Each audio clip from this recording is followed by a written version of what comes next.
Fear has gripped Aleppo amid a rise in kidnappings and lootings in this ancient city in northern Syria. People of Aleppo blame such acts on the foreign-backed insurgents, the members of the so-called Free Syrian Army. The so-called Free Syrian Army kidnapped me and looted my car. My family gave them 1 million Syrian pounds to set me free. Armed men enter an area and force its residents out of their homes and then rob those homes. They also kidnap civilians for ransom money. Militants kidnapped my neighbor and asked for 5 million Syrian pounds to release him. The money was paid, but they killed him anyway. On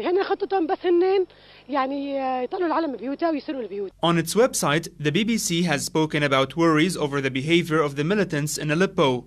Such acts are rarely reported by Western media, as Western governments offer all kinds of support to the so-called Free Syrian Army. The BBC also admitted that people in Aleppo have turned away from the militants. I don't think there's a genuine shift in Western media regarding their coverage of the situation in Syria, but I believe Western countries are being pressured by their societies who want to know the full truth as they hear truth on other outlets. We might witness a change on such media in the near future because the militants are being defeated. The report about kidnappings and lootings by the insurgents come as they have stepped up their attacks on civilians in Aleppo and Idlib using car bombs and homemade missiles. The attacks have left dozens of civilians dead.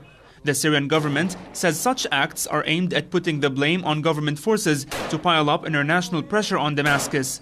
It is not the first time terrorist attacks coincide with the UN Security Council meeting on Syria. The acts of foreign-backed insurgents are no secret to the Syrians, as they are the ones who have suffered the most because of the militants' acts. However, Western media reports on insurgents are considered a distortion of realities on the ground. Hamad Ali, Press TV, Damascus.